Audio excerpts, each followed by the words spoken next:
Welcome to the Black Girls Den Salon. My name is Alicia. I'm the host of the Black Girl Den podcast, where media and womanhood meet. This is an extension of the podcast for women to let their hair down and have conversations like we are in the salon, but digital. Hence the name Black Girls Den Salon. This happens live twice a month on Saturday mornings. So if you want to be a salon regular, make sure you subscribe to the channel, okay?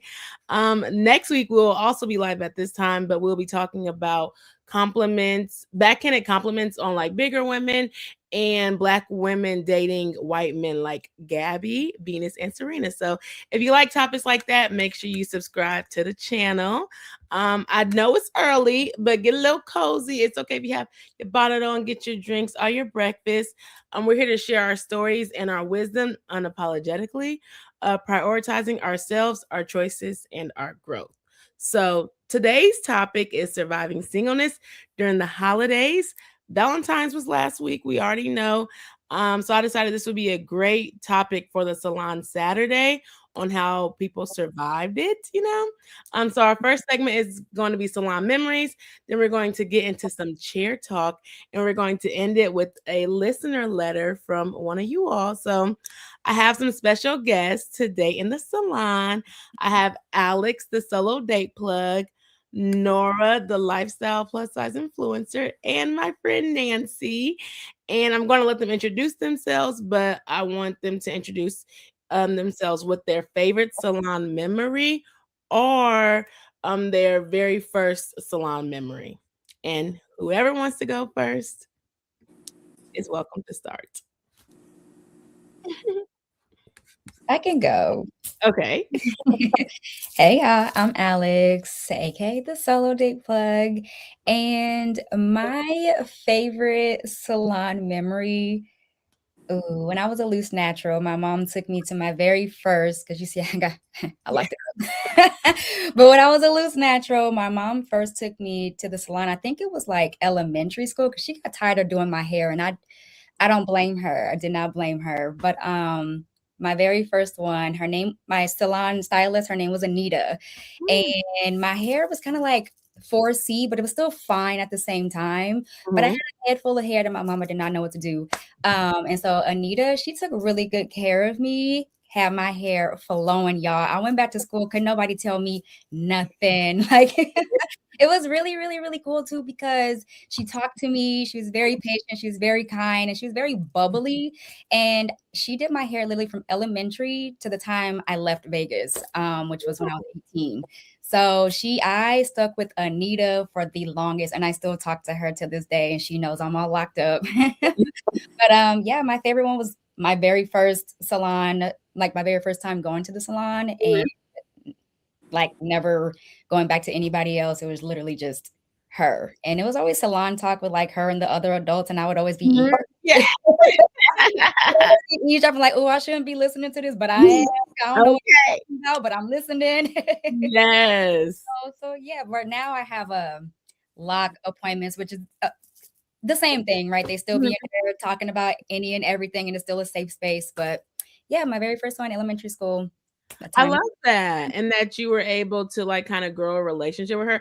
I think that's kinda something that we're missing within these times of trying to, have a hairstylist, you gotta find a new one every time or whatever, like, it's Yep. cool that you can build that relationship and you Mhm. have that it's like that sacredness of the conversations and the talking, Yep. and you're able to do that from elementary to, high school, so I really love that, that is so cool, and you live in Vegas, that's cool too. Thanks for coming to the salon digitally. Yes, girl, I'm happy to be here, girl. Yes. Who wants to go next?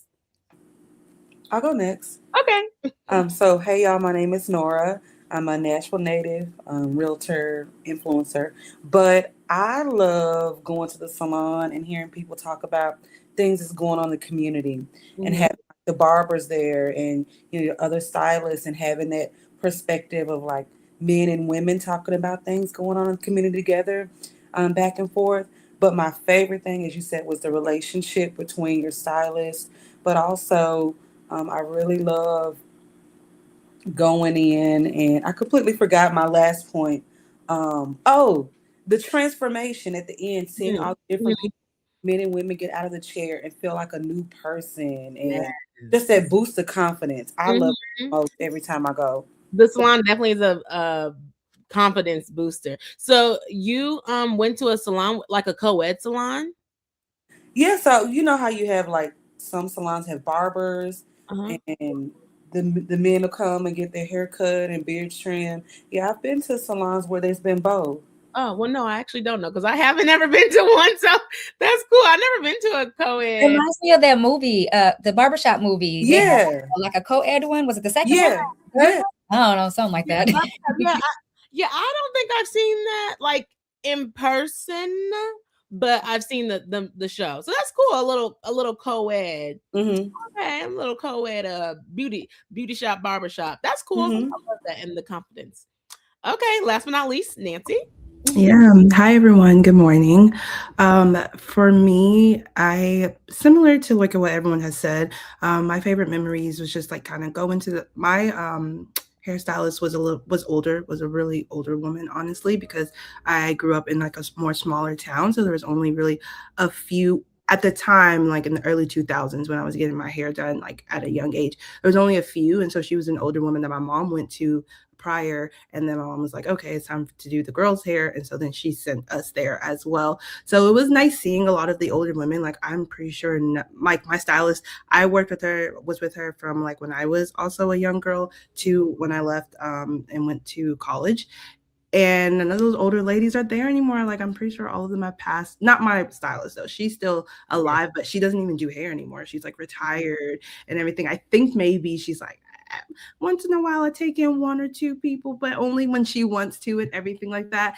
But it was really nice because also I'm African, and so when going there, I was like just like I got to be like immersed in like Black American culture, and I got to learn about a lot of Black American culture and the conversations that they would have, or some of the foods, because they were older women. So some of them will bring her some food, and then they'll be like, "Hey, baby girl, you want a little bit of something?" And so I think some of the first time trying like greens and a couple of like Black American foods. So that was a really nice experience for me, and and just getting my hair done. I didn't always love every hairstyle she did because she was a little older, and I remember telling my mom like I want to go to someone younger, but younger people were like 30, 40 minutes away. My mom just didn't have the time, so she was just kind of like stay here until I got to the age I'm like, okay, I want to get braids. And then I would just go to the braiding salon or go to the person to braid my hair. But it was a really good experience. And I actually reminds me that I should probably, go see how she's doing or see if she's still in town and maybe drive past there. Sometimes I ask my mom if she's still there, but I really appreciate that. And I think about how like I just got to like learn more about Black American culture and be immersed in that a little bit. And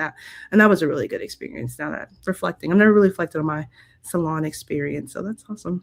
Yes, well, I'm glad you enjoyed it. It's kind of the opposite. I was like, maybe I should share mine too, right? Okay. But I was like in the opposite thing of like you saying how you grew up African. Well, not grew up. Well, you are African and you grew up going to like seeing Black American culture. I think my first time getting introduced to African culture was actually getting braids. Because baby, one thing they was gonna do is they was gonna do the micro braids. You was gonna be at that salon for 12 hours getting your hair done. And so I didn't know then because you just know Africans are doing like you just know Africans are doing hair. Somehow you heard somebody doing hair and they doing hair.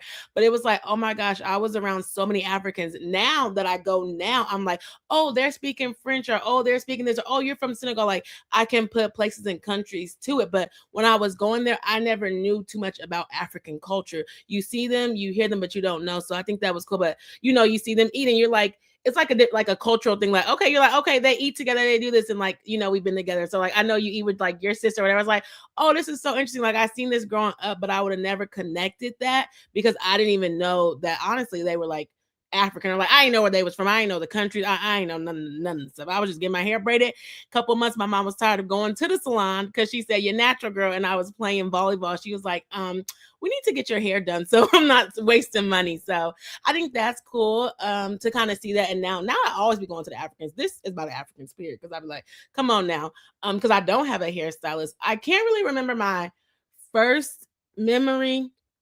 when I went to the salon, but I do know that when I was getting my hair pressed, baby, they was trying to get the edges and everything. I'm like, y'all is burning me. The relaxers was burnt. I said, baby, I can't get Burning relaxers. the ears, burning the neck. You know what? I said I'm not getting relaxers no more. So then I went natural.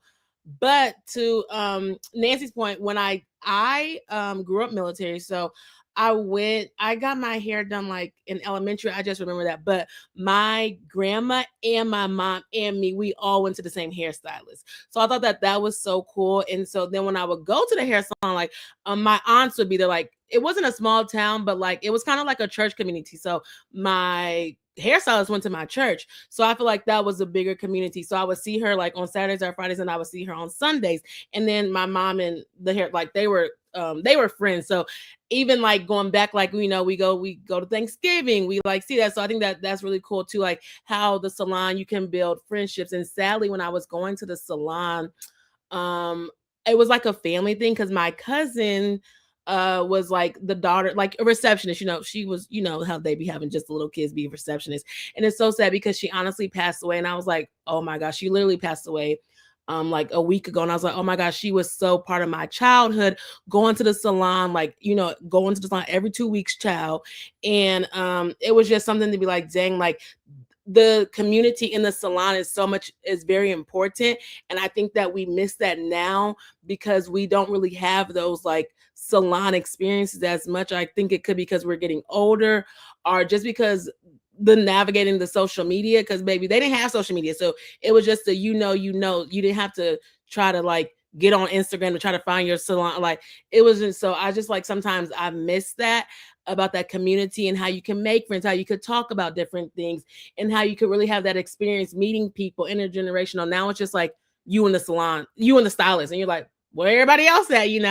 So I think those will kind of be some of my favorite memories within that, hanging out with your friends, seeing people, and then just still having those bonds that you remember as memories now. So that's what I would say is my favorite. But thank you all for sharing. I really am glad that you all shared and reminisce on that. I think it's very important to show the culture and the community that the salon memories really are very important. So we are going to hop into. Oh, you have something to say? Yeah, just thinking about how we're going to start talking about singleness. I also would remember being at the salon, and then the men would come and maybe give their wives like $1 or something to pay their hair, or bring them food. Like my beautician, like her husband would come. He wasn't no good man, but he would come and bring her food, and she would have to call him. So that's there. But and thinking about that, so as we kind of lead into that conversation, I also remember what like the men's role at the salon would be and stuff like that. And a few times her husband would like sweep there when it was time to go. He kind of sweep there, I guess, to help her kind of like, let's wrap this up and let's get up out of here. So I just thought about like that kind of role and what I remember the men played when we were at the salon stuff. When I think about the men that come to the salon, that's what I was like, I never had it, but baby, the men, they be trying to come and sell stuff. Excuse me, we're not buying your thing from bootleg. We're not buying your bootleg. They got the DVD book. The DVDs, that was heavy in them time. Yeah, it really was so true. It was really heavy in that time. So that's even cool that you brought that up too. But also, speaking of that, it's also the lack of men too, because I mean, in the salon, the girls, they was complaining about their men. So it really does align. Like they was complaining about their men. This man ain't do nothing. Or like they were like, oh, I look so cute, I'm about to go out on a date with my man. So it's just like different conversations like that. I think that that's why I kind of wanted to recreate this, to start that, to have those things, because I feel like we are kind of missing that space within that. So that was cool. I like that. So let's get into the topic, to the cheer talk. So pretend like you under the dryer, because baby, they had the girls on the dryer for long. I be like, is it done yet, child? Is it? My head is hurt. I'm hot. You forget about me. I've been here for 45 minutes. They just talking. Excuse me. And then they come in and check. You ain't dry yet. You just want to gossip some more, girl. It's okay. I get it. Like your client has been done for 20 minutes. Please take her up there so she can pay and get on. So, so that's where we at right now. We in the chair. So I want to know, anybody can answer it first. If you don't have anything, you don't have to answer, but just put it out there. We have survived the holiday cute pictures, okay, from Thanksgiving, Christmas, New Year's, Valentine's Day, child. We survived that. And the engagement announcements, the New Year's, you already know. I want to know, how do you all navigate the holiday season single? Or how do you show up for yourself? So I'll start. Okay. So this past holiday season, and the 5 years that I have been single, I've been single since 2021. Mm. And in the 5 years that I've been single, this most recent holiday season was probably the best holiday season as a single girly that I have ever had in the past 5 years. And it was because I was more intentional this time. Mm. And I was kind of like, okay, Alex, instead of sulking, instead of being sad that we ain't got no man, instead of being, down in the dumps, we're going to do something different. Like, girl, you take yourself out all the time. Like, this Mhm. is not anything new to us. We're going to continue to do that. And we're just going to romanticize it this time. We're going to pour into ourselves this time. We're actually going to spend time with friends, with family, and we're just going to be present in it and enjoy it for like what it is. It's like I'm single during the holidays. And I did a 8 days of solo date miss because on YouTube they have the Vlogmas thing. Mhm. Yeah. 12 days. So I was like, Mhm. I'm gonna do that and kind of like just pour some fun into it. And honestly, I think that's what helped me have more fun with it this holiday season. I took myself on 8 solo days. Oh, and it was a lot. Like, It every was day from yes. December 1st to 8th. I let Vlogmas and I let him go. Damn, child. It was, I was gonna do 12, but I was like, yo, you know what? I'm gonna just start off with 8. I'm gonna just do a little remix, and maybe this year I'll do 12. But that 8 was a lot for me, but it was still fun. Yes, there were a lot of single people, especially when I took myself to do my solo dates for Valentine's Day. There was like relationship people everywhere, couples. But for me, I love love. I love seeing it, and I know that like I'm only going to be single. Like, I'm not going to be single for the rest of my life. And I know that. I know my person is coming. I know he'll find me eventually. And in the meantime, I'm just learning to thoroughly enjoy spending time with myself. And that does include being single on the holidays. And so, yeah, I don't know. I love this holiday season. It was fun. It was really, really fun. So I just romanticized it. Okay, I was gonna say, what was your favorite date, like out of the 8 dates? Out of the 8, the Christmas ones? Yeah. Ooh. I think my favorite one was Christmas on the Farm. Christmas on the Farm was actually because I love farm life. I know I was born in the city, the city of all cities, but I'm a country girl through and through. I love farm life. And so I did have to drive about 30 minutes away, and there were animals there. There were little baby goats there. I took pictures with Santa Claus. I wrote a letter to Santa Claus. There was like this big little trampoline thing in the middle where all the kids was on. And I was like, I'm gonna just wait till y'all done because I want this whole thing to myself. I jumped on that. They had like a little trail of lights, and it was real cute. I had hot cocoa. So that one was probably my favorite one. Where were you born? Where was I born? Yeah. I'm from Las Vegas, but I moved here to San Antonio in 2011. Oh, okay. You were saying you was from the city because when you said Christmas on the Farm, I said that's real country. That's literally what I thought when you said it. I love y'all. I'm trying to get to a farm. I'm trying to get a farm. I'm trying to get a bunch of animals. I'm trying to get away from all these humans. I love them, but I don't. So I'm trying to. I was literally like, that is tech. When you said, I'm like, you're literally living there. People are doing so much homesteading and stuff like that. Yes. And that's all I want. I just want to raise my own baby chickens and the baby pigs and goats and cow. I want that so bad, y'all. And then I just want to go to the city for my solo dates, Then I just want to retreat back to the country away from everybody. I love that. That's so cool. But yeah. So that's how I kind of survived the holiday single. I just romanticized it, poured back into me, which was enough to pour back into other people, my friends. I went to my first Friendsmas also, so that was really, really fun. So through this solo date page that I have, I'm also building community because I'm meeting so many people on my solo dates, and they're pulling me into their communities and their friend groups, and I'm here for it. So yes, I love that. Yeah. Like, that's how I found you, was doing your solo date through Instagram. So that's so cool. Now, like, you have your page and stuff like that. Yeah. You've been doing solo dates for a while. I've been doing them since 2021, but I started documenting them probably 2023, and I did not start my page until, what year is it? Until 2025. Okay. So you have all this backlog content. I'm almost caught up. I have one more old video, That's what I was pushing out first because I was like, I don't even know if I should post these because they're so old and my locks were short and people are going to be like, this is not even a new video. But I was like, you know what? I'm thinking too much into it, so I'm gonna post all these backlog videos. And now I'm basically caught up because I was trying to be a perfectionist and have stuff perfect before I started the page. But we here now. Yes, I love that. Okay, who wants to go next? I can repeat the question if you want me to. How do So you navigate the holiday season single? I've had a bit of a perspective shift because, like Alex said, I'm not going to be single forever, trusting in the Lord. And in my single season, I want to work through some kinks. I want to work through some trauma. I want to work through getting to know myself some more. So I have been doing a ton of solo dating, and influencing has helped me because if I'm going to different events, I'm seeing different influencers, different community. I'm at different places. I'm at different pop ups.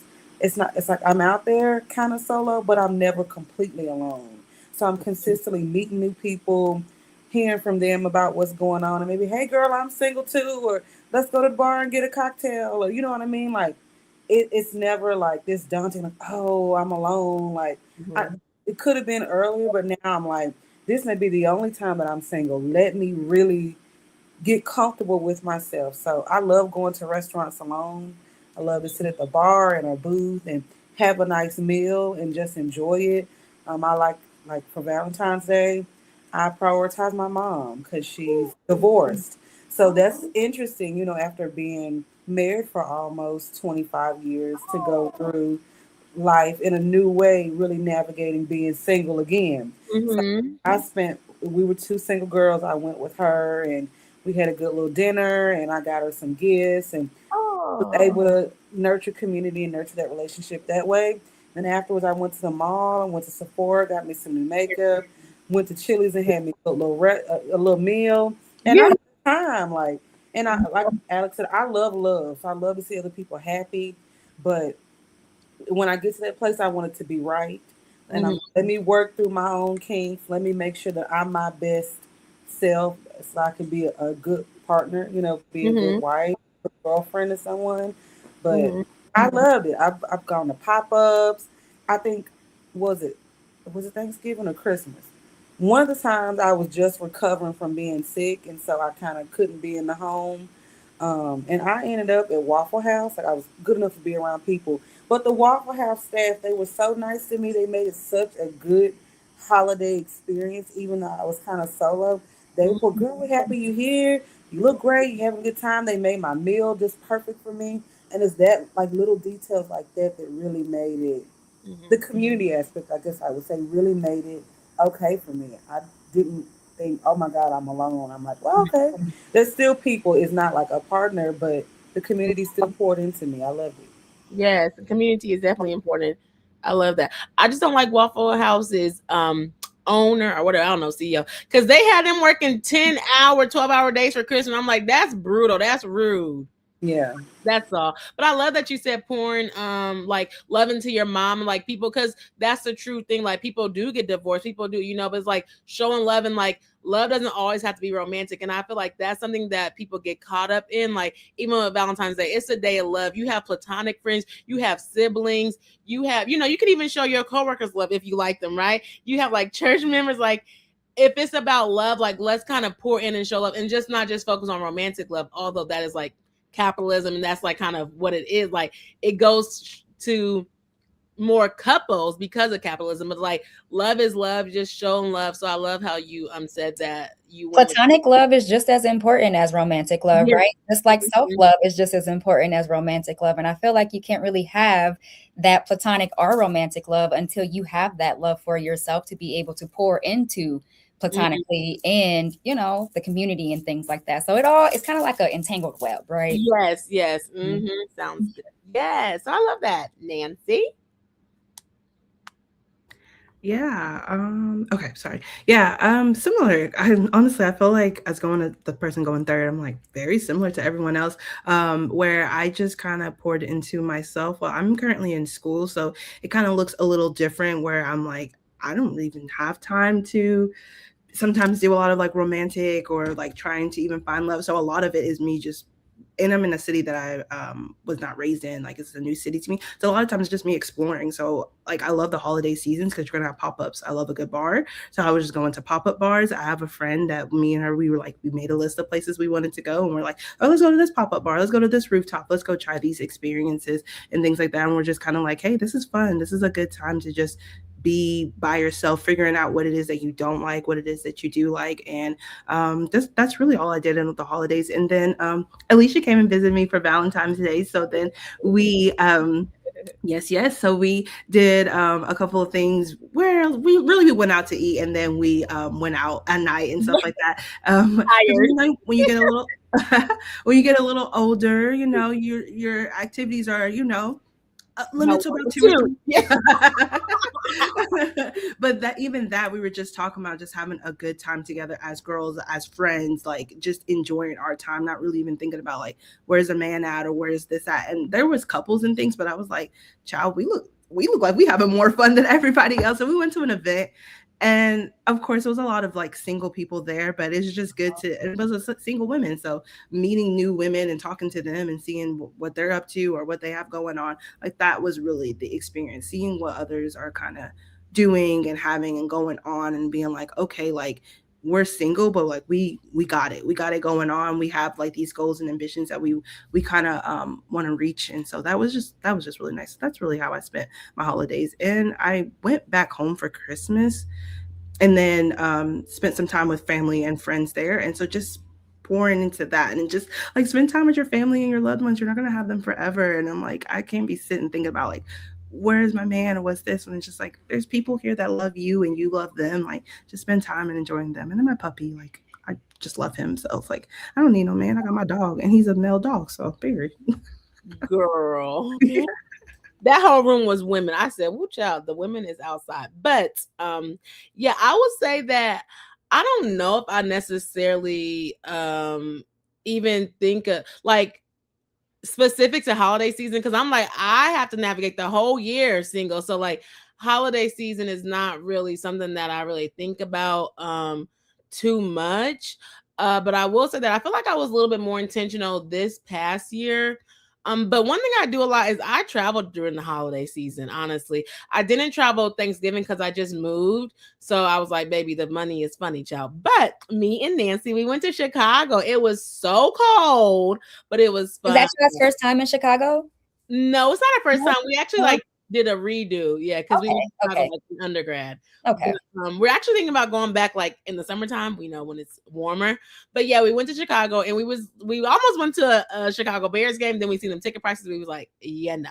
So but yeah, so what I think is harder about being grown up is that like when I was younger, like I said I was like I grew up military, so I lived with my family for a long time, like where my family was at. Now my family is not where we live, but I grew up like we were hosting Christmases.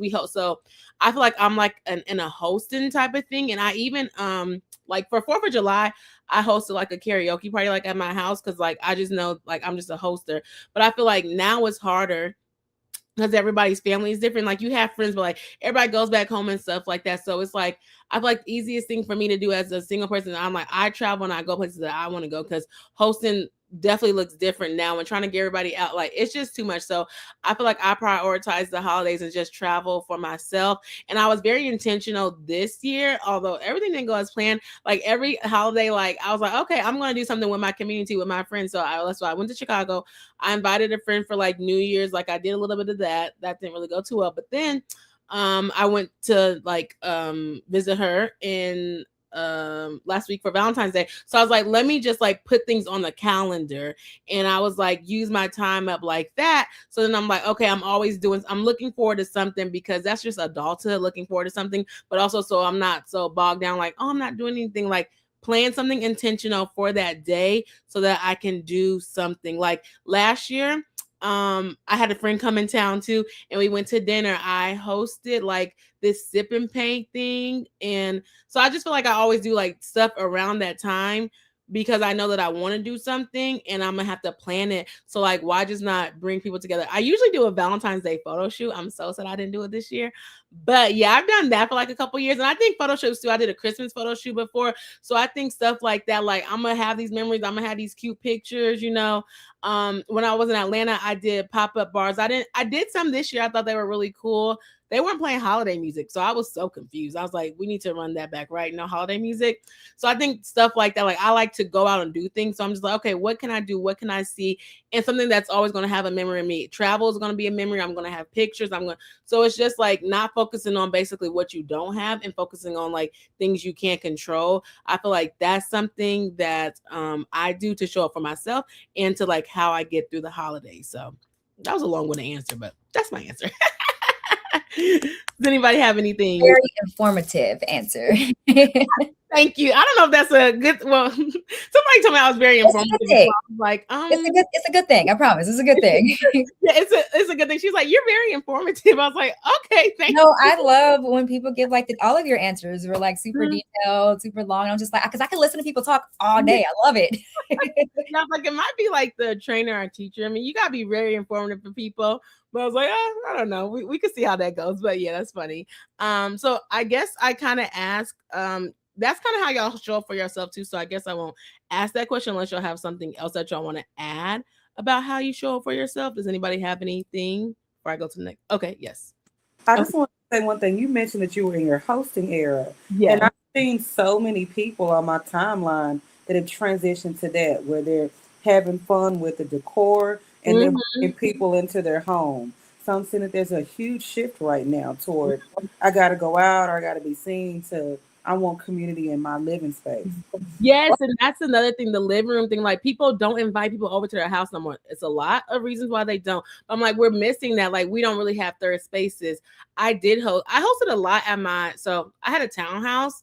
So I hosted a lot, like, I hosted like a St. Patrick's party. I think Nancy came to that one. Hosted, what else did I hosted like a barbecue. But now that I moved, it's so sad because my space is smaller. But I really was talking to my friend and I was like, I might get a TV. I was like, maybe I can host like movie nights or something small because I don't have that big enough space. But I was like, maybe I could host movie nights at my house or something like that, because I want people to, like, have something to do, go around, and we still could build those connections and not always have to go out and spend money and do all that stuff like that. So yeah, I do like to host. Now the decorations are very hard, but I try my best. But you were going to say something, Alex? Yeah, I was just going to add another way that I show up for myself also is keeping my promises to myself and keeping my word to myself also, because I realized, like, earlier on, I would always say something and then I wouldn't do it. And I'm like, okay, that's not building trust within myself. And so the past few years, I've gotten a lot better with like doing what I'm saying I'm going to do and like making promises that I know I'm going to keep to myself. For Valentine's Day, I actually took myself to Austin and I did 2 solo dates in Austin. And one of them was getting a permanent promise bracelet instead of a promise ring. I lose jewelry. So I was like, yo, this ain't gonna go nowhere. It's stuck on my wrist. And with this, I made promises for myself and like I sealed it with this. And so now every time I look at it, I'm like reminded of the promises that I've made to myself with this promise bracelet. And I'm like, yo, I can't break the promise to myself. It's right here. And anytime I feel myself wanting to like slip back into old patterns or habits, I'm like, yeah, I can't. I can't do it. So like showing up for myself also looks like keeping my word to myself and my promises to myself, because that's teaching me to build trust within myself and to make good decisions and stand on boundaries and to just, stay true to like who I am and like what I want for myself. So I love that. That is so cool. I love the making promise. I love the band. I was going to ask you, do you know who you probably do? Do you follow or do you know Miss Kev on stage? By any chance? Yes. Yeah, she talked about that this year too. She's like, she was really focusing on like keeping her promise to herself and showing up. So like she's talking about going to the gym and stuff like that. And she's like posting on social media. She's like, that's one way that she's holding herself accountable. So I was like, that's so, that made me think about her when you said that. And I love that you said you went to Austin. I'm trying to get back there, but you did the solo day. I'm so terrified to do that. Maybe I shouldn't say it online. But you did over there, and I'm like, I want to do that so I literally be everywhere. Austin's like my second home. I low-key want to move there, but I don't want to move to another city in the States. I literally want to move out the states eventually. But if I did, I would go to Austin because I love it. I'm always there for solo days because it's like right there. It's like an hour away. So Yes. I'm always there. I went to a pottery day. I was the only single girlie at that Oh my at gosh, me that too. I was the only one, the single one. Everybody was, I was like, oh, heh, hi. But it was still cool. They were so sweet. They were the sweetest. I was joining in their conversation. So I did that. And then the promise bracelet was after it. But yeah, a good Oh, little Valentine's Day. It was that cutesy. is so cool. And then you also did so was that might have not been Valentine's Day then. Like when you did the stay at like the Postcard cabins. yes. Yeah, that was Wimberley, Texas. Oh, okay. I was scared out of my mind for that too, girl. Don't let me fool you. I was scared. I was terrified. Thought I was gonna get kidnapped. I'm not gonna lie. Yeah, My grandma was nervous. My whole family was. I shared my whole location with everybody. My grandma, my mama, my best friends. Like they had it. Sent them like pictures. I FaceTime all of them, but I ended up being afraid for literally no reason. It was the best time I've ever had in my life. And now I'm like, okay, what next? What trip next? Where am I going next by myself? That was an intro. I literally was scared for no reason. Yes, I love that.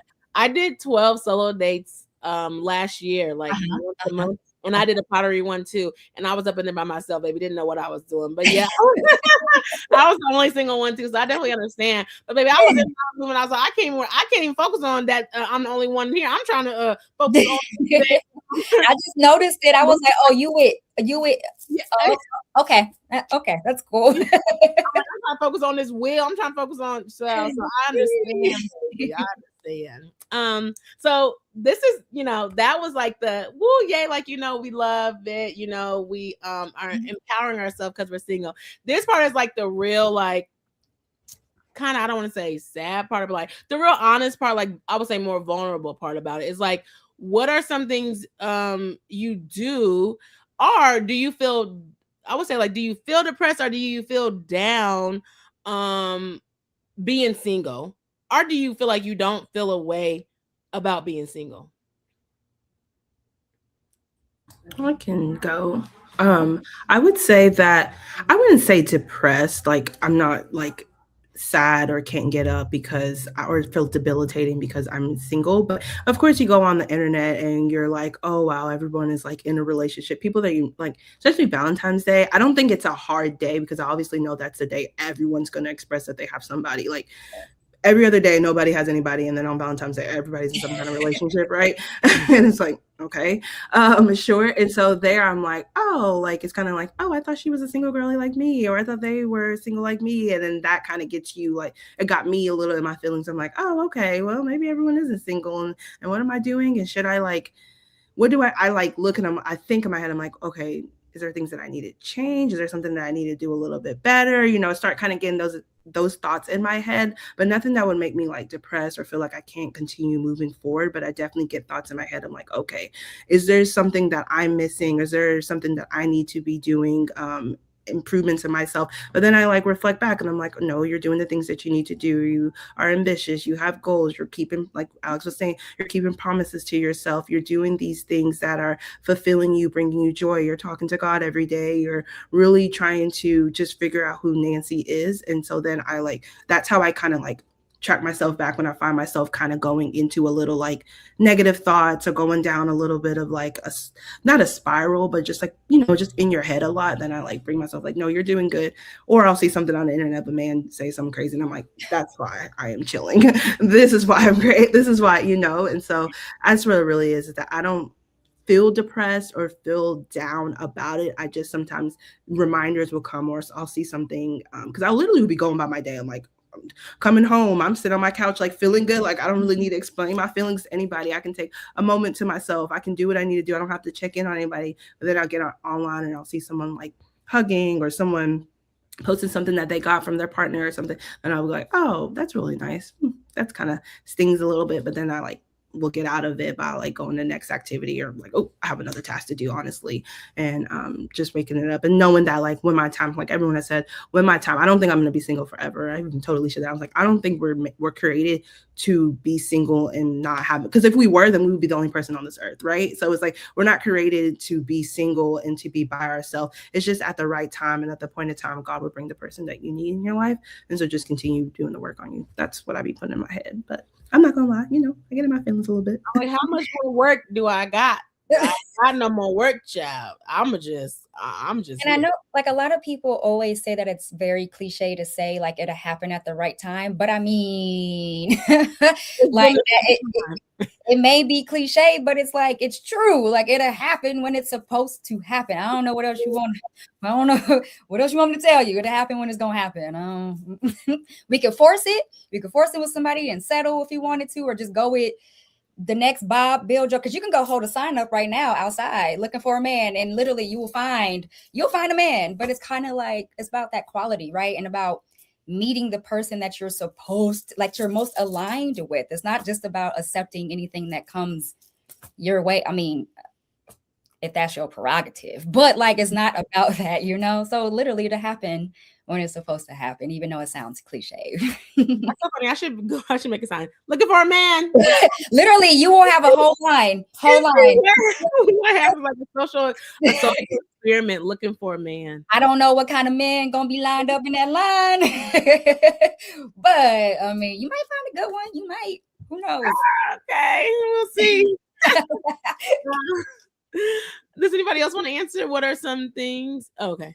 I was just going to say social media can be extremely triggering, especially when you're hearing these podcasts and people are like, you're single because women are single because they're not doing this and they're not doing that and they're doing this and they're doing that. But I think also like the pictures, like people I went to high school with, people I went to grade school with, at 33, everybody's got a family, you know what I mean? And they are kind of like building in a certain way, and they'd be like, oh, okay, out of the whole class of us, am I the only person that's still single out here? So those kind of things are like, even thinking, oh, when I was a little girl, I thought by now I would have a family and I would have these things, and like being 33 and like I haven't even seen any viable candidates in a while. Like sometimes that, like, I don't know, I want to say the urgency of time and then comparison, seeing what everyone else is doing can make me feel like I'm a little bit behind. But like Nancy and Alex said, I don't want just any old man. So I have to trust God's timing. But sometimes when you trust in God, you still can, your faith can waver a little bit. And you're like, ooh, what's wrong? What's happening? Like I'm 33, like this year I'm turning 34. So it's, someone that's going to turn 34, there's more pressure on, okay, now I'm getting closer to 35. Some point getting closer to 40. Am I gonna have children? Am I gonna, like, that's a natural concern. So I'm battling like trusting God's timing, and then like the social media and like my own like biological timeline of, okay, well, am I gonna be 40 with a 1-year-old? You know what I mean? Like, just the natural part. So that's kind of where I am right now. It's your Jesus year. It's so funny to me that when people are like, oh, I'm turning, like when they be like 35, they be like, oh, that's 40. Like you be like, I'd be like, y'all forgot the whole 5 years in between the 35 to the 40. I'm like, we missed that. But I think that's also true. And I also me and Nancy actually talked about this. So we're friends. So we talked about a lot of this stuff, whatever. But another conversation, because we're talking about having kids and stuff like that. It's like, okay, do we freeze our eggs? Do we wait? Like, what does that look like? And like the terms, people are having kids in their 40s, I don't know if that wants to be your story or not. I don't know how it is, but there's so many conversations about it. But I'm like, there's so many things that we don't talk about, is why we need this like salon talk in general, like being there. Cause it's like, what does that look like? Trying to, people talk about it a little bit more online now, but like freezing your eggs now, they like, it costs that much. It's your insurance, and insurance don't want to pay for nothing, even though you pay for it every month.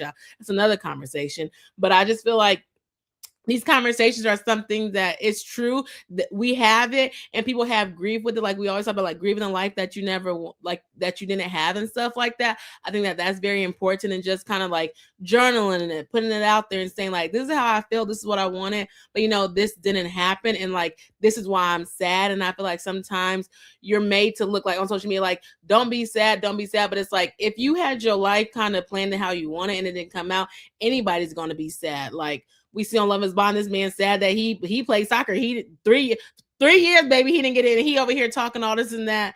But it's just like things happen in life and people are sad. And also, I don't listen to them podcasts. Like I honestly don't listen to men podcasts because I don't want to hear a Cam Newton. I don't want to hear a Shannon. I don't want to hear. We need to cancel I don't want to hear what they gotta say. No, thank you. And so I don't even listen to podcasts like that. Like I'll be like, no, I don't want to hear you all. I feel like another thing though is I know that I'm not the only one that's single, so I feel like that makes me not like feel as bad too. Like you were saying, like Facebook. I don't know. I feel like I follow creators. I don't really follow people from my high school, but the people that I do know, some of them have children and it ain't going too well. Okay. Some of them other people are single as well. So I don't know, trying not to compare yourself is hard, but it's like I really had to stop trying to compare myself. And that's personally like in life, like I be comparing myself to content creators all the time, child. Like, and it's so hard. So I think that comparison thing is really big, but it's just like I have to practice not comparing myself. And I think when I think about that, that makes me being like, okay, girl, like you good, you chilling. And honestly, to be honest, I can't feel bad because, like y'all said, these men don't even be given they want a relationship. So how can I be like, oh, I want this, and then you see the men that don't want to take you out on a date, they barely call you, they can't have a conversation. Honestly, I'm just like, I'm doing better single. I'm traveling. That's literally when when you're living the life that like you're wanting to you're taking yourself out, you're buying yourself the flowers, you're doing all these things for yourself. When you meet somebody and he's not trying to do the same with you, you'll be able to be like, nah, I don't even treat myself like that. I take myself out on dates. So what are we doing? Like, what are we doing? I take myself out on free dates. So even if you ain't, I wouldn't date nobody with no money, but I'm just saying, even if you ain't got it right now, we can go do something for free. If I'm able to do this for myself, why can't you do it for us? Type of thing. You know what I mean? So yeah, you not be like, oh, you asking for too much. I'm asking for too much. Forgive me too much because that's what I'm expecting. Our women have standards. Didn't y'all tell? Shouldn't we have standards because of everything that's happening? So it's like exactly. You don't want us to have standards. I'm confused. Then they think that you're going out for a free meal. I could go get this whenever I want it. It's not a free meal. I can go get this whenever I want. I don't need you for a meal. You ain't even gotta go eat for the first date, to be honest with you. You don't that's even that's just me. We don't have to. That way you can't say I'm just in it for the free meal. No, I'm not. I'm in it for you. But if food just so happens to be involved, I'm in there too. Like what? It's just like, yeah, like these men. That's why I was like, I think it is a generational thing, something like that. People are talking about it, but like I feel like the other generations, like they was trying to, that's what the art of, that's what's missing. The men are not trying to, not even persuade, but like win you over. Like them men back in the day, they're like not courting. They're not courting. They're not pursuing. That's what it's like. The other men, they be like, oh, I'll take you out. Oh, you do this. Like, oh, come here. Like they give you money. They be trying to, like, these men are not doing it. They're sitting behind their phones on Instagram talking about how these girls, I don't even know what they're talking about, child. A lot of nonsense. They want to be pursued. They want to be chased. They want to be pursued. And it's like, no, absolutely not. No. So it's just like an epidemic. I don't know. So that's why I'm like, that's why I don't be down, because I'm just like, and I have conversations with my friends and it'd be the same thing. So I'm just like, we're all in this together in a sense. So it's not like I don't really feel like some type of way because I'm single. Because some of the men that I be seeing in relationships, I be like, they ain't not that good of men either. So let me just keep it going. So like, I am happily single. I'm at a point now where I'm good. I'm okay. But I won't lie and say I don't have split moments of like, oh, like that's cute. I can't wait for that to, like I get those little tingly feelings and that sense of warmth. Like, dang, it's not like a not like a sadness, but it's like a, dang, I can't wait for like my turn. I cannot wait. Like, I'm so excited for like me to love all up on my person and my person to love all up on me. And I can go to the movies with him and then we can go do this together. Like, I genuinely can't wait. Or I'll be on a solo day and I'll be like, nah, I can't wait to do this with my person, and it's not like it used to be. Like I used to be down bad. Like I used to cry tears of Mm. complete sadness because I was afraid of being by myself. And now that I'm genuinely okay with being by myself and doing things by myself, and I know that my singlehood is not a waiting room to Mhm. wait for my person. It's to be lived, it's to be experienced and to be here Yes. and present. Like Mhm. I'm comfortable in that now. So when I do see love, because I am a lover girl at heart, Mhm. and I love just seeing happy, healthy couples just all in love. Whenever I see an engagement, oh girl, I'm crying, tears of joy, because I'm like, yes, it's so cute. So it's like I know one day that'll be my turn. It'll be me. Like Mhm. if it can happen for them, it's gonna happen for me. And because I still am a believer in love, I still believe that there's that small pool, that small percentage of men out there who know what they're doing, who are doing the healing work, who's also taking themselves out, who's pouring into themselves. It's a small pool, right? Because women say the dating pool got pee in it, but it's like take yourself out of that pool. You shouldn't even be in that pool. You should be over here with like that 1% over here, who ain't all over there. You should Mhm. be over here. So your person is out there. It's just you gotta be okay with being single so that you will know how to be okay being with somebody else. So I yeah, love that you said that. Like, it's so much of like, oh, waiting, waiting. I'm waiting for one person, and I don't live like that. Like, I'm not waiting for somebody. I'm going to live my life. And yeah, people are like, oh, but my waiting season. It's like, no, you should be in your thriving season. You yeah, should be right, exactly. you're doing this for yourself. And also, I don't also like there like men don't know how to do anything, whatever. Because when I went out with my They friends, do. there was men on solo days. I've seen men on. I'm like, they know how to go out and do. They be going out watching that game. It's a small pool.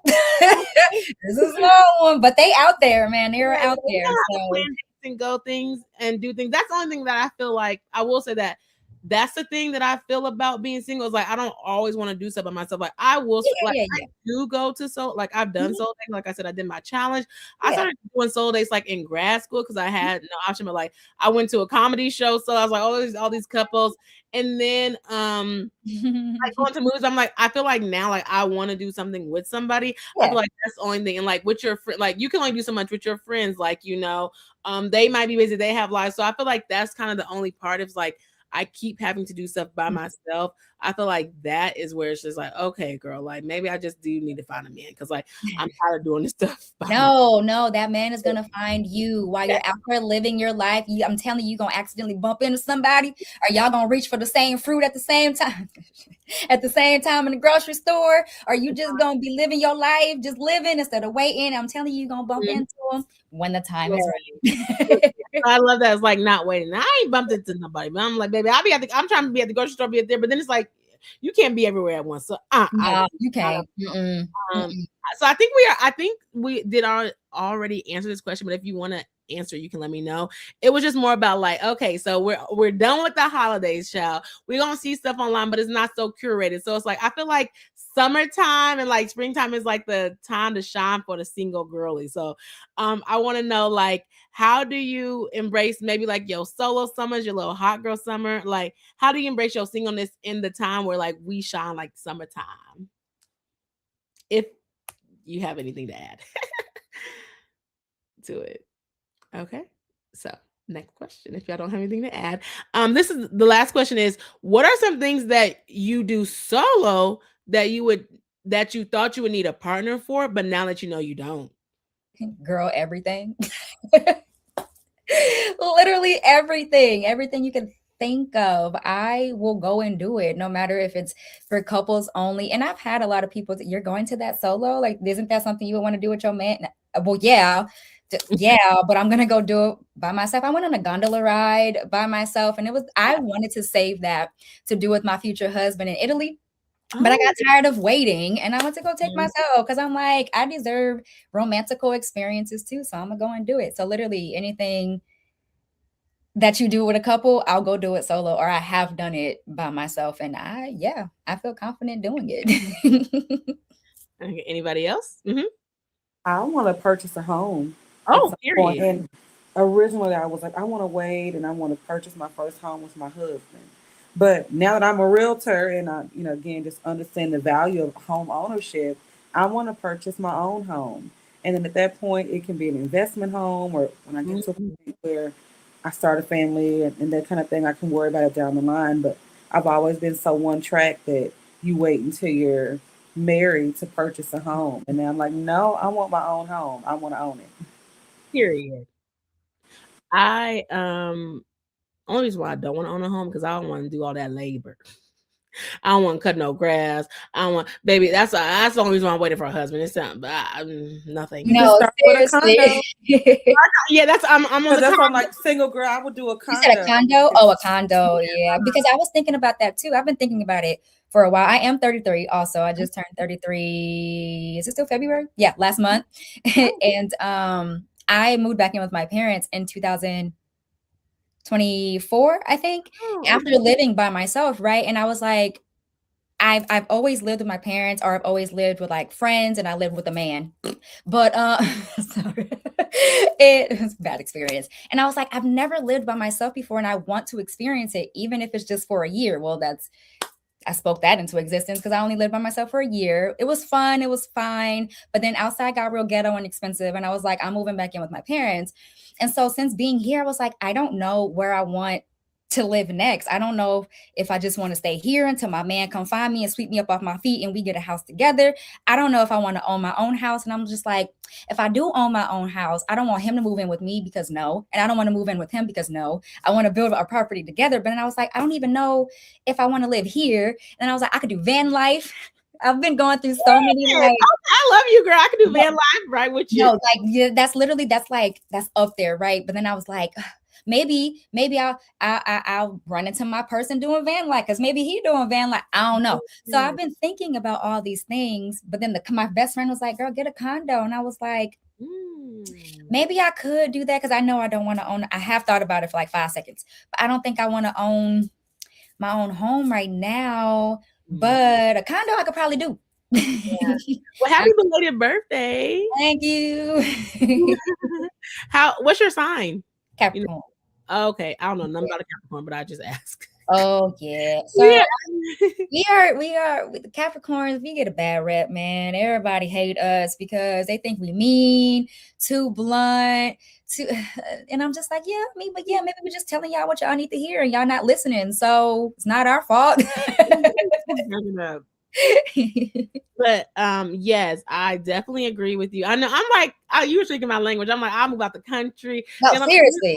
I don't want to do van life by myself. That's what's holding me back. And I also don't want to move out the country by myself. So that's what's holding me back. I did move out the country in 2021 by myself. I went to Costa Rica in 2021. But then my best friend, one of my best friends, she was wanting to do van life with me. So we've been talking about that and also getting like some land also. So we've been kind of like in cahoots with that. But I'm like, girl, I'll let you know. The girls are talking about getting compounds. This girl was like, forget it, man. I need a compound with my friend. No, seriously. Like literally, and my family was just talking about that too. And I'm like, so everybody just wants some land. That's cool with me. I'm cool with it. Give me a tiny home. Honestly, I told my parents, I'm like, can y'all just build me a tiny home in the backyard?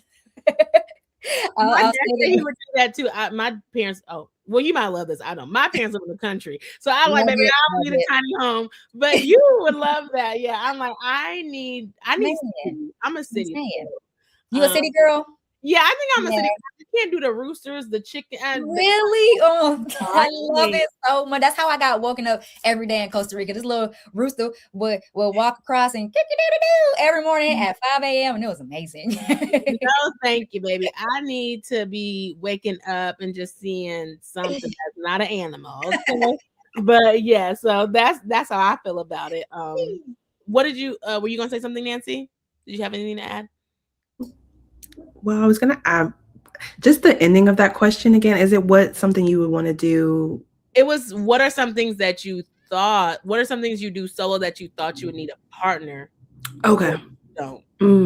Yeah, agree. Everything. Like I do everything by myself. That's what I'm like, okay, what is somebody bringing into my life? And I figured like some things that a man could bring into my life, but honestly, I'm like, I do a lot of things for myself. And even as a student, I don't make a lot of money and I still can like afford to take myself out, do the activities that I want to do and enjoy my life the way I want to. So I would agree that everything, I think I wasn't a thing of like waiting for a man, but I know once I kind of waiting for a man to buy a house, but I was like, when I finish, like, I definitely want to like get a house, maybe like if I get a man between then, I can buy a house with him. But if not, then I definitely know I kind of want to like work on like getting my own house and stuff. Not a townhome or not a condo. I love that for you all, but I would want like a home. I like land, not a farm, but a backyard. And just already have imagined, but similar, like I don't want to move in with him and I don't want him to move in. So we are gonna have to figure out our own thing and maybe make that my investment. But I'm not gonna wait. If he comes by the time I buy the house, beautiful. If he's not, I'm gonna buy the house and then when he comes, we can just figure out our plans then. But I think that would be my next big goal of like, okay, this is if I can do that by myself, then I'm like, I really do not know what I would need you for. Maybe to, probably bring me closer to God. What'd you say? To mow the lawn. To mow the lawn or something, because maybe if I could buy a house on my own, then what are we doing? Do I really need it for? Yeah. For other activities, but you could do that on your own too. What'd you say, Nora?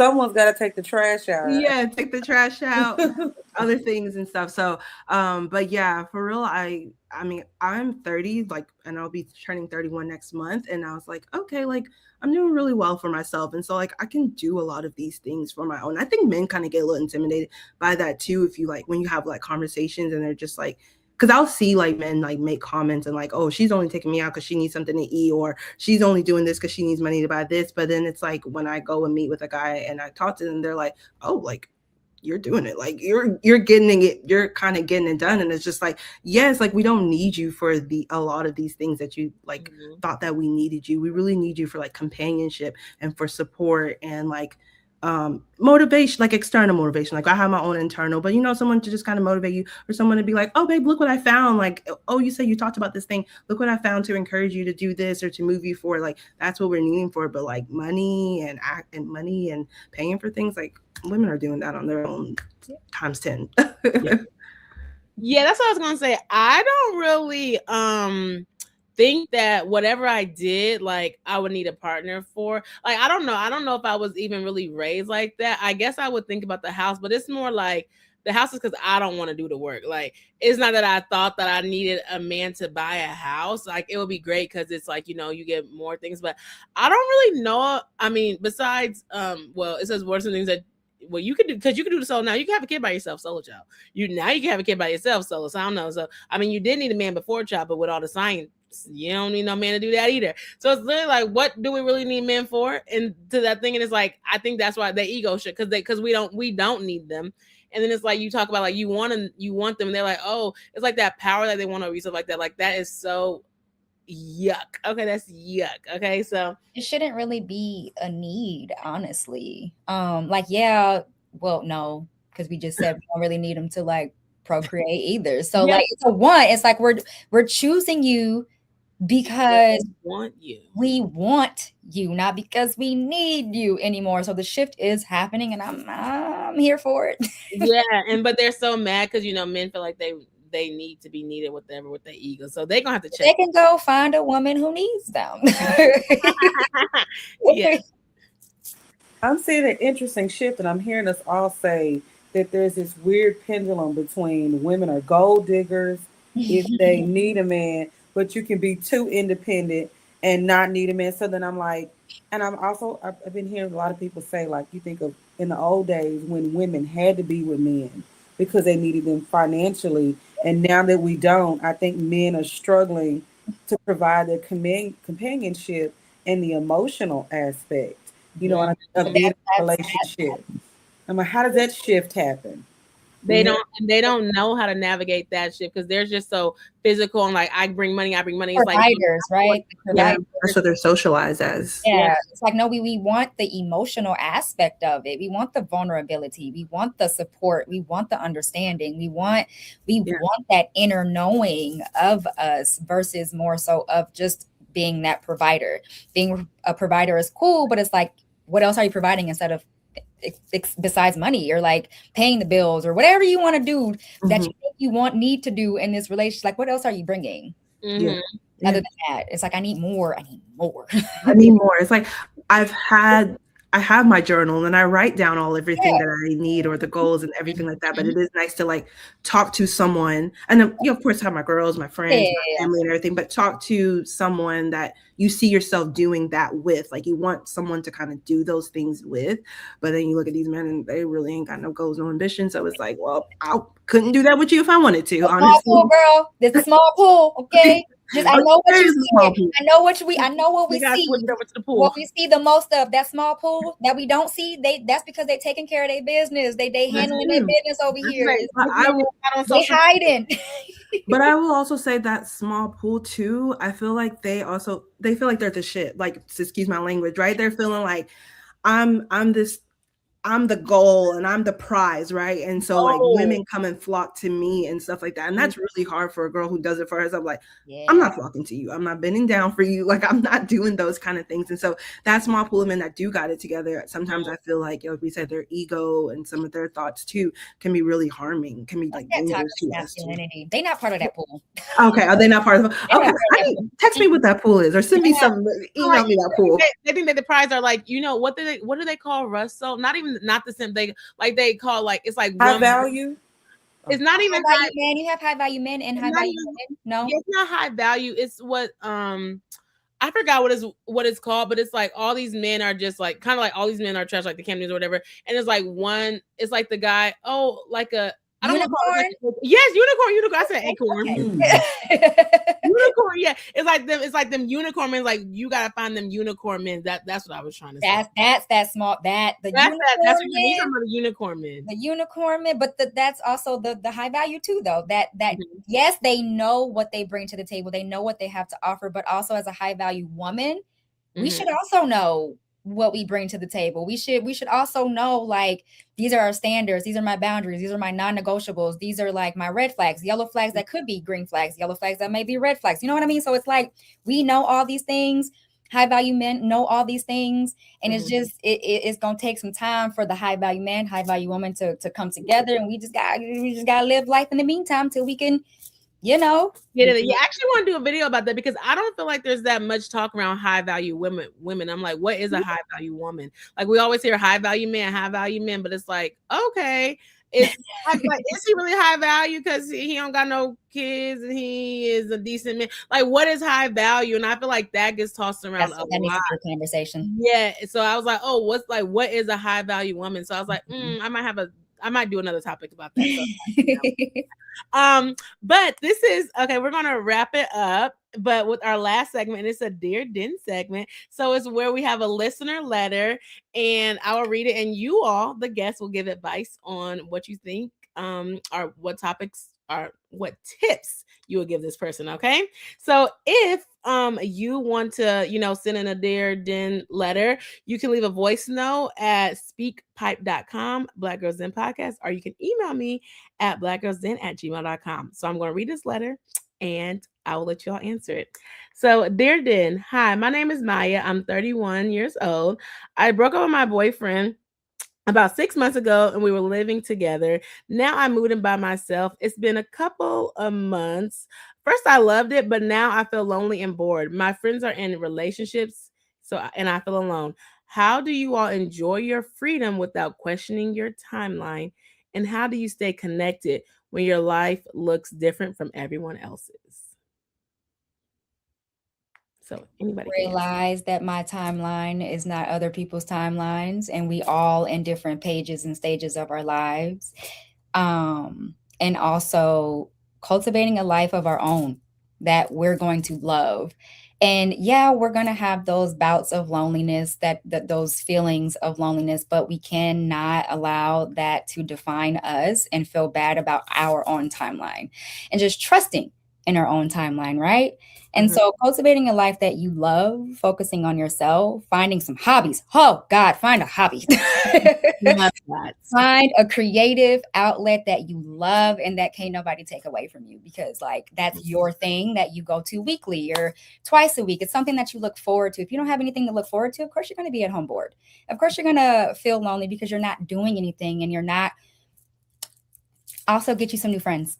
I will say that. Find you some new single girlies to hang out with that fit your lifestyle right now. Because you say, all your other friends are in relationships, right? Get some single friends. That will definitely help you out. As I had to do that. I had to do that same thing because, and I'm not saying like don't ever talk to the other friends ever again. They're still your homegirls, right? But open up space for other women to come into your life to pour into you, just so you can pour into them also. Other women that are where you are at, because you see where you can get to. You can get to be in a relationship because your other friends are showing you that. That's a good model to have, right? But you also need some friends that are where you are now also. So getting some hobbies, pouring into yourself, finding things that you love to do, take yourself out on solo dates and meet these girlies, take yourself out, and be okay in the boredom because it's not chaos. A lot of people feel that chaos is what we're so used to that, right? Our nervous systems are so used to that. And when we ain't got nothing to do, when there's no chaos going on, we're bored because we're still chasing and still addicted to that chaos. Get used to get used to the quiet and the boredom. You'll be fine. Oh, I love that. Get used to the boredom. It's okay to be bored. It's okay to have peace. Boredom is peace. Peace is boredom. It's okay. It's all right. Boredom is peace. Peace is boredom. Yes. Put on a TV show, girls. No, I love that. Yeah. Anybody else would like to add? I can repeat the question. I can repeat the question again if you need me to. I love what she said about hobbies. Like, this is your time to figure yourself out again. Who am I outside of this man? What did I learn from him? What do I need to work on? What don't I want in my next partner? But you have this new space. Do some activities in this space.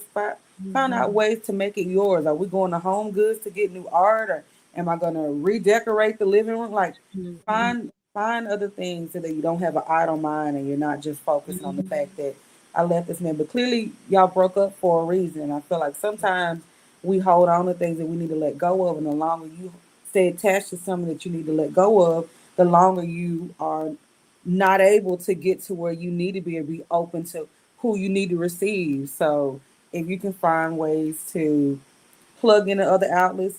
There's so many events now. They have like the Meetup app. You can go and look at things to do, Eventbrite. Sometimes that stuff is free just to go to. And I'm like, get out, go out, meet some new people, do some new things, see some new things in the city that you're in. And if you can spend time doing that, you're not going to be worried about who's in the house, who's there, who's not here. And you won't have enough time to be worried about what your married friends or couple friends are doing if you're meeting new people. Yes, I love that. Would you like to add anything, Nance? Are you good?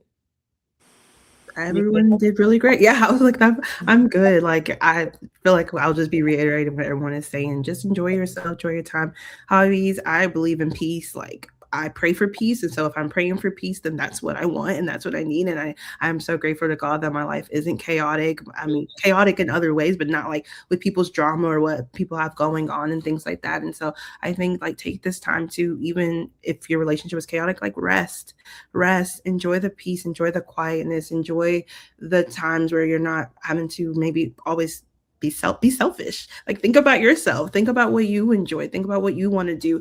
And if you don't want to pick up the phone call or hang out with this person, you just want to be in your house, not like by yourself in a depressing way, but you just want to turn on a good TV show, eat a good meal, and just be at rest and things like that. I think that can be super important. So that's really all that I have. Like, I'm about peace and quality of life. Like Alex said, in the boredom is peace, and peace is boredom. And I don't even think that is literally being bored too. I love that quote. I don't even think you're being bored. You're just being at a very good space in your life and a really good peaceful place in your life so that you can plan accordingly for like whatever's coming for you next and the next person that's coming in your life, so that you can plan accordingly for them and so you can see the red flags or the green flags or whatever it is. Once your mind is chaotic with everybody else's mess, drama, and issues that they have going on, you're not even going to realize what's going to be good for you in the forehead in the fourth step. So yeah, that's it.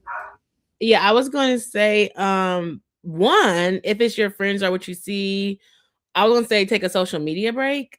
Maybe take a social media break, like, so you don't feel connected, like, so you can disconnect, like, take a social media break. Like how Alex said, find some new friends. Well, get off social media, child. Okay.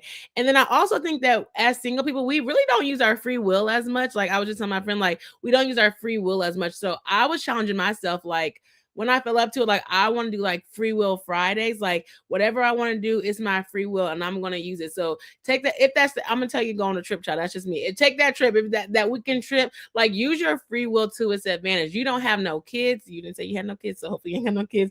And you're single. So like use your free will. What hobbies do you want to try? Like I feel like people lack the hobbies now. Like some of them are expensive, but you could try anything. Like I said, go TV show. Like you can look on Eventbrite, on Meetup. Like use your free will in whatever you want to do. If that's a spa, if you want to try something new, I feel like sometimes, baby, people be doing free will so much. I be on TikTok laughing. They be going on dating apps and just be talking crazy to the dudes. Like that is hilarious to me. Okay, just like calling people, just like whatever. If you want to sit in your car, if you want to drive and just take a scenic route, like use your free will how you want to use your free will, and that is the empowerment about it. Like do free will, decorate your apartment, change it up, do whatever. Like I feel like we can use our free will when we are single, because this is kind of the only time, like it's not a single is not a punishment. You're just in this space this time. So do whatever you want to do. That's what you have the right to do. Being selfish, learning yourself, taking yourself out.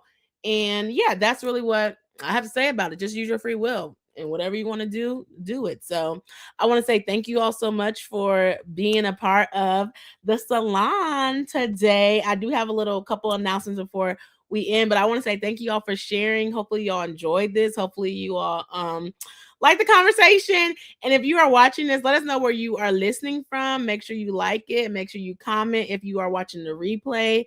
I definitely enjoyed this. I thought it was good. So before we wrap up, though, I want to let the women share whatever they have going on, or if you have any last minute thoughts, but share how they can follow you, you know, kind of what you do on your platforms if you want to share.